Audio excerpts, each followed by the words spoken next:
Dear students, आज हम लोग कक्षा 11 के अगला जो पार्ट है हमारा पार्ट 2, वो जो है भौतिक जगत, जो हमने इससे पहले जो इसमें दो डिफिनेशंस अर्थात दो टॉपिक्स जो इसमें हमने पढ़े थे हम लोगों ने, उसमें जो है पहले जो हमने पढ़ा था कि विज्ञान और दूसरा जो टॉपिक था वो था भौतिक विज्ञान। अब देखिए पार्ट 2 शुरू करने से पहले बताना चाहूँगा कि आप जो है चैनल को सब्सक्राइब कर लीजिए और बेल आइकन दबा दीजिए, जिससे नए वीडियोस की आपको अपडेट मिलती रहे।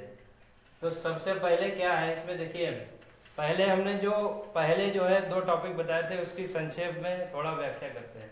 पहले हमने बताया था विज्ञान, पहला जो हमने टॉपिक बताया था पहले दिन पहले पार्ट में, एक था विज्ञान और दूसरा था भौतिकी अर्थात फिजिक्स के बारे में बताया गया था कि ये कहाँ से लिए गए हैं।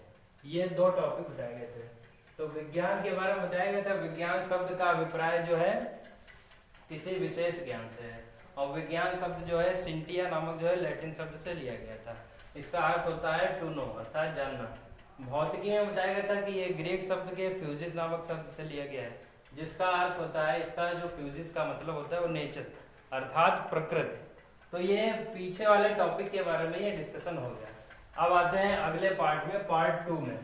पार्ट 2 में क्या है, देखिए सबसे पहले हम इसमें बताएंगे कि द्रव्य अर्थात मैटर के बारे में, दूसरा जो है वो ऊर्जा के बारे में।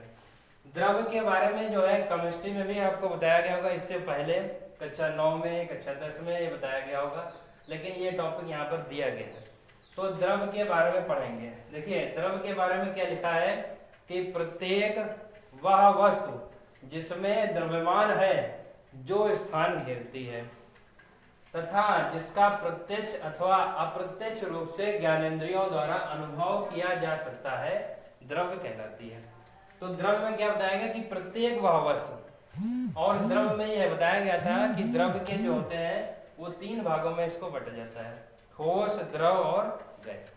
ठीक है, तो द्रव्य में 3 भागों में, और द्रव्य की अगर परिभाषा देंगे तो द्रव्य की परिभाषा किस प्रकार से कि प्रत्येक वह वस्तु जिसमें द्रव्यमान है जो स्थान घेरती है तथा जिसका प्रत्यक्ष या अप्रत्यक्ष रूप से ज्ञानेंद्रियों द्वारा अनुभव किया जा सकता है, द्रव्य कहलाता है।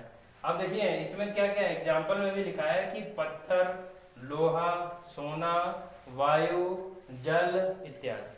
इस प्रकार से जो हमारे आसपास की सारी वस्तुएं हैं वो द्रव्य में आएंगी। जिस प्रकार से आप जो है ईंट होगा, पत्थर होगा, ये ठोस के रूप में जो है वो द्रव्य के अंतर्गत आएंगे। इसी प्रकार जो है वायु है वो गैस में आएंगी। इसी प्रकार जो है जल है या कोई भी अगर लिक्विड है तो वो जो है उसका द्रव्य कहलाता है। तो इसमें जो है द्रव्य की यही परिभाषा दी गई कि प्रत्येक वह वस्तु जिसमें द्रव्यमान है जो स्थान घेरती है तथा जिसका प्रत्यक्ष अथवा अप्रत्यक्ष रूप से ज्ञानेंद्रियों द्वारा अनुभव किया जा सकता है, द्रव्य कहलाती है। तो ये एक टॉपिक हो गया है, बेसिक टॉपिक हो गया। इससे पहले भी ये पढ़ाया जा चुका है, तो इसके बारे में ज्यादा डिस्कशन नहीं करेंगे। अब देखिए दूसरा जो टॉपिक आएगा वो ऊर्जा अर्थात इसको इंग्लिश में जो बोला जाता है एनर्जी। ऊर्जा को हम कैसे डिफाइन कर सकते हैं, इसकी कैसे परिभाषा दी जा सकती है। देखिए ऊर्जा के बारे में कहा जा सकता है किसी वस्तु के कार्य करने की क्षमता को ऊर्जा कहते हैं। ऊर्जा क्या होती है, जो कार्य करने की क्षमता होगी वही जो है एनर्जी अर्थात ऊर्जा होगी। और एनर्जी जो है वो विभिन्न रूपों में पाई जाती है, विभिन्न इसके स्वरूप होते हैं। पहला जो है इसमें ये कहा जा सकता है कि ऊष्मा है, प्रकाश है, ध्वनि है, गतिज ऊर्जा, स्थितिज ऊर्जा, नाभिकीय ऊर्जा और इत्यादि प्रकार की ऊर्जाएं जो हैं वो ऊर्जा के स्वरूप हैं, ऊर्जा के भाग हैं। तो इसमें जो है ऊर्जा के बारे में जो है हम अगर इसकी परिभाषा देनी है तो ये कह सकते हैं किसी वस्तु के कार्य करने की जो क्षमता होगी वो जो है उस वस्तु को ऊर्जा के रूप में संचित हो जाती है। हमेशा ध्यान रखिएगा कि कार्य जो होता है वो ऊर्जा के रूप में हमेशा संचित होता है। अभी जो आगे की कक्षाओं में आप जाएंगे तो उसमें जो कार्य निकलेगा वो सदैव लिखा जाता है इसमें कि जो कार्य होगा वो सदैव जो है ऊर्जा के रूप में संचित होता है, और परिभाषा के रूप में कार्य करने की जो क्षमता होगी वो ऊर्जा कहलाती है।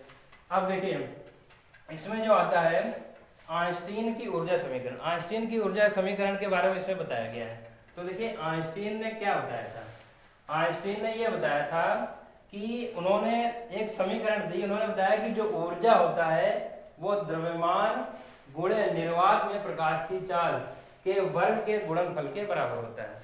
अब देखिए इसका क्या मतलब है, अब यहाँ पर एक चीज आ रहा है कि निर्वात में प्रकाश की चाल, निर्वात हमने बता चुके हैं पहले भी कक्षाओं में बताया है कि निर्वात एक ऐसा माध्यम होता है जहां पर कोई भी वायु और कोई भी धूल का कण नहीं होता है, वहां पर जो है निर्वात अर्थात वैक्यूम जो है वहां उत्पन्न होता है।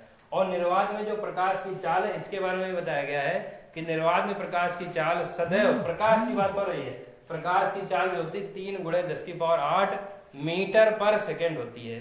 ये यूनिवर्सल है, ये कभी नहीं बदलेगा कि अगर निर्वात में प्रकाश की चाल बताई जाए तो 3 × 10⁸ मीटर पर सेकेंड होता है।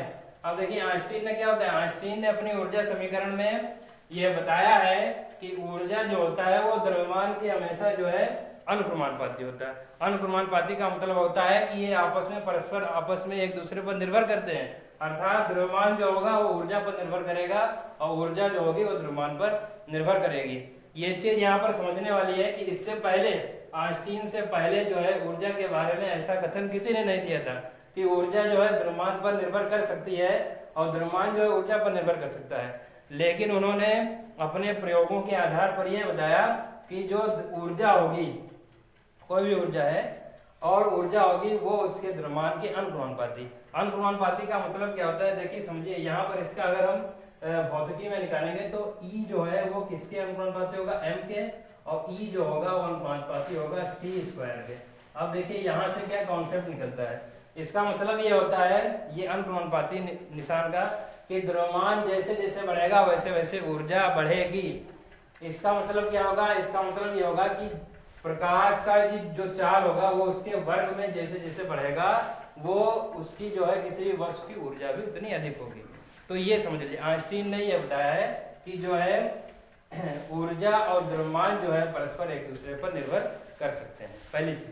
अब देखिए और उन्होंने समीकरण जो बताया है E = mc², ये ध्यान रखिएगा, E = mc², अर्थात ऊर्जा बराबर द्रव्यमान गुणे निर्वात में प्रकाश की चाल का वर्ग है। अब देखिए इसकी अगर एक परिभाषा दी गई तो क्या बताया गया है कि भौतिक विज्ञान की वह शाखा है जिसमें ऊर्जा द्रव्यमान उसकी अन्योन्य क्रियाओं तथा रूपांतरण का अध्ययन किया जाता है। भौतिक विज्ञान की वह शाखा है, ये ऊर्जा और द्रव्यमान के टर्म में बताया गया। इससे पहले भी हमने एक परिभाषा बताई थी, ठीक है, जिसमें प्राकृतिक घटनाओं का अध्ययन किया जाता है, वो बताया गया था कि भौतिकी होती है। ये जो है ऊर्जा और द्रव्यमान के पदों में कैसे बताया गया है कि भौतिक विज्ञान की वह शाखा है जिसमें ऊर्जा द्रव्यमान और उसकी अन्योन्य क्रियाओं तथा रूपांतरण का अध्ययन किया जाता है। आज के जो 2 टॉपिक हैं कक्षा 11 के छात्रों के लिए, पार्ट 2 में हम द्रव्य और ऊर्जा का, ये दोनों 2 टॉपिक थे, ये हमने आपको बताया। इससे पहले जो है विज्ञान और भौतिकी के बारे में बताया था, इसका अध्ययन करें, इसको समझें। बाकी के जो लेक्चर हो गए वो नेक्स्ट वीडियो में। Thank you.